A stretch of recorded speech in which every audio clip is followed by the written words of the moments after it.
Dalam nama Bapa dan Putra dan Roh Kudus. Amin. Allah Bapa kami, Engkau telah menunjukkan betapa besar kasih-Mu kepada manusia. Engkau mengutus Yesus Putra-Mu untuk menyelamatkan kami. Kami mohon semoga kami membuka mata dan hati kami, sehingga kami juga mampu melihat sesama yang membutuhkan kesembuhan, seperti yang kami harapkan daripada-Mu. Doa dan permohonan ini kami sampaikan kepada-Mu dengan pengantaraan Kristus Tuhan kami. Amin. Tuhan bersamamu dan bersama rohmu. Inilah Injil suci menurut Markus. Dimuliakanlah Tuhan. Sesudah Yesus menyeberang lagi dengan perahu, orang banyak berbondong-bondong datang lalu mengerumuni Dia. Sedang Ia berada di tepi danau, datanglah seorang kepala rumah ibadat yang bernama Yairus. Ketika ia melihat Yesus, tersungkurlah ia di depan kakinya dan memohon dengan sangat kepadanya, "Anakku perempuan sedang sakit, hampir mati. Datanglah kiranya dan letakkanlah tanganmu atasnya, supaya ia selamat dan tetap hidup." Lalu pergilah Yesus dengan orang itu. Orang banyak berbondong-bondong mengikuti Dia dan berdesak-desakan di dekatnya. Adalah di situ seorang perempuan yang sudah 12 tahun lamanya menderita pendarahan. Ia telah berulang-ulang diobati oleh berbagai tabib, sehingga telah dihabiskannya semua yang ada padanya. Namun sama sekali tidak ada faedahnya, malah sebaliknya keadaannya makin memburuk. Dia sudah mendengar berita-berita tentang Yesus. Maka di tengah-tengah orang banyak itu ia mendekati Yesus dari belakang dan menjamah jubahnya. Sebab katanya, "Asal ku jamah saja jubahnya, aku akan sembuh." Seketika itu juga berhentilah pendarahannya dan ia merasa bahwa badannya sudah sembuh dari penyakitnya. Pada ketika itu juga, Yesus mengetahui bahwa ada tenaga yang keluar dari dirinya. Lalu ia berpaling di tengah orang banyak dan bertanya, "Siapa yang menjamah jubahku?" Murid-muridnya menjawab, "Engkau melihat bagaimana orang-orang ini berdesak-desakan dekatmu, dan engkau bertanya, 'Siapa yang menjamah aku?'" Lalu ia memandang sekelilingnya untuk melihat siapa yang telah melakukan hal itu. Perempuan itu yang menjadi takut dan gemetar ketika mengetahui apa yang telah terjadi atas dirinya tampil dan tersungkur di depan Yesus dan dengan tulus memberitahukan segala sesuatu kepadanya. Maka katanya kepada perempuan itu, "Hai anakku, imanmu telah menyelamatkan engkau. Pergilah dengan selamat dan sembuhlah dari penyakitmu." Ketika Yesus masih berbicara, datanglah orang dari keluarga kepala rumah ibadat itu dan berkata, "Anakmu sudah mati, apa perlunya lagi engkau menyusah-nyusahkan guru?" Tetapi Yesus tidak menghiraukan perkataan mereka dan berkata kepada kepala rumah ibadat, "Jangan takut, percaya saja."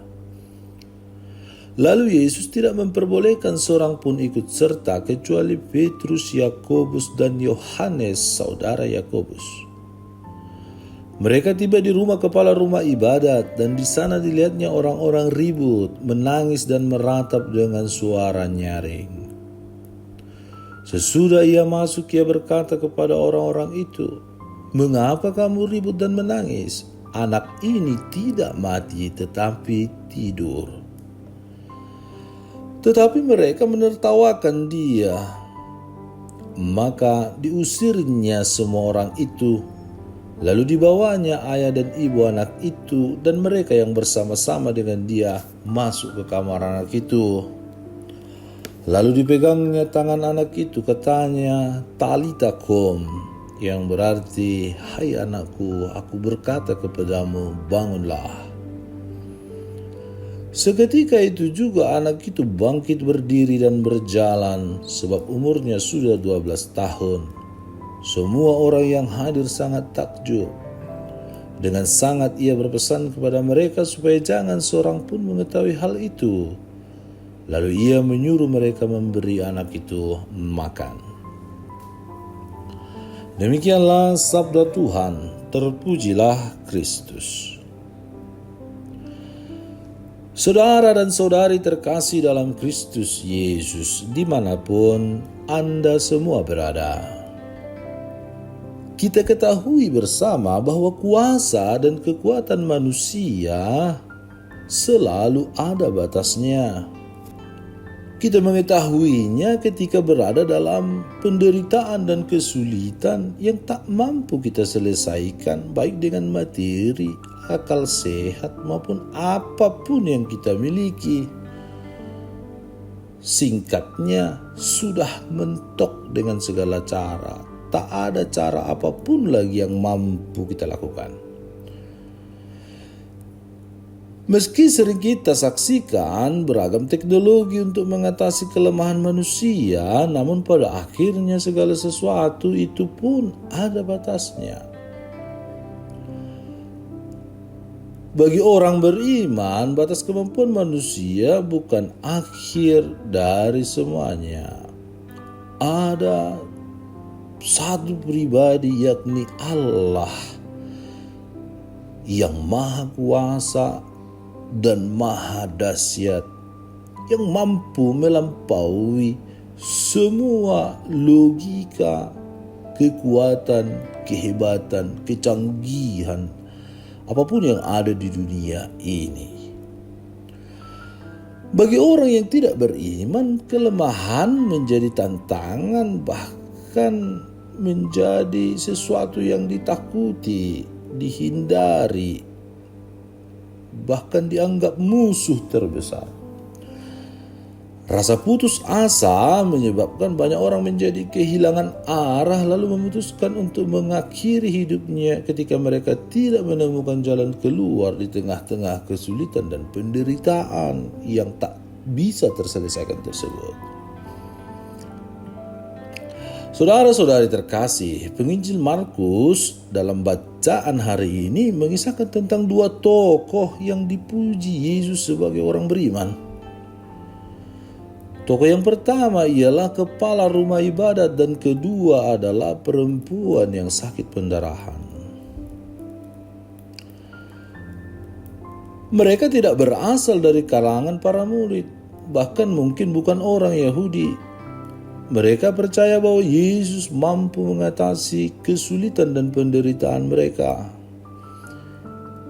Yang satu, anaknya sudah dikatakan telah meninggal. Perempuan itu, yang kedua, sakit pendarahan yang telah disembuhkan oleh tabib-tabib tetapi malah semakin parah. Disinilah Yesus memuji iman perempuan itu dengan berkata, "Imanmu menyelamatkan engkau." Dan kepada kepala rumah ibadat itu ia berkata, "Jangan takut, percaya saja." Kitab Injil seringkali mengisahkan tentang orang sakit yang menjamah atau Yesus yang menjamah atau menyembuhkan banyak orang sakit. Sentuhan dan kehadiran Yesus itulah yang paling utama. Sentuhannya berkuasa untuk menyembuhkan karena ia mengasihi, karena ia mau menyelamatkan kita, dan ia adalah sumber kehidupan itu sendiri. Maka tanggung jawab kita dalam mendambakan kesembuhan dan keselamatan itu ialah mendekatkan diri kepada Yesus serta hidup benar di hadapannya, menjadi murid-murid Yesus yang setia, yang yakin dan percaya dengan rendah hati, hanya dengan kuasa Yesus Tuhan kita mampu melampaui segala kekuatan dunia ini, kejahatan dunia ini, segala penyakit, bahkan kematian itu sendiri. Putri kepala rumah ibadat itu dikatakan sudah meninggal dunia. Tanggapan Yesus ialah membangun iman sang ayah, bahkan dalam situasi yang tampaknya tak berpengharapan. Pengharapan yang semu dan mengecewakan. Tetapi tidaklah demikian yang dilakukan oleh sang ayah. Ia yakin dan percaya bahwa Yesus mampu membangunkan anak itu dengan sabdanya, "Talita kum," bangunlah. Pada saat-saat seperti itu, Allah menganugerahkan iman yang diperlukan dan melepaskan umatnya sesuai dengan tujuan dan kehendaknya.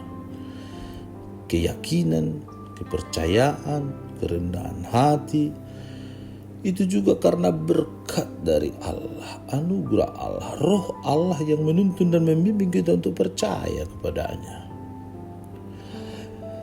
Kita diundang untuk meletakkan kepercayaan atau keyakinan kepada Allah melalui Kristus Putranya, bahkan di tengah-tengah situasi yang sangat-sangat amat sulit sekalipun. Orang yang berpengharapan dalam kasih Allah akan bertahan ketimbang mereka yang mengandalkan kekuatan, kehebatan, kecanggihan dunia zaman sekarang. Benar, kita hendaknya memiliki kemampuan untuk berusaha, namun jangan terlalu mengandalkan kekuatan manusia dan kecanggihan yang ada sekarang ini. Mari kita berpasrah dan bertekun serta beriman dalam doa dan ekaristi, serta setia mendengarkan, bahkan melakukan, mengimani apa yang kita dengar, kita hayati dan kita lakukan dalam kehidupan kita, yaitu mencintai Yesus, mengimani Yesus, taat kepada firman Allah. Maka kita akan mendapat kesembuhan dan penghiburan. Bahkan kita akan menikmati keselamatan abadi kelak ketika kita harus menghadapinya. Jangan takut, percaya saja. Talita kum, bangunlah.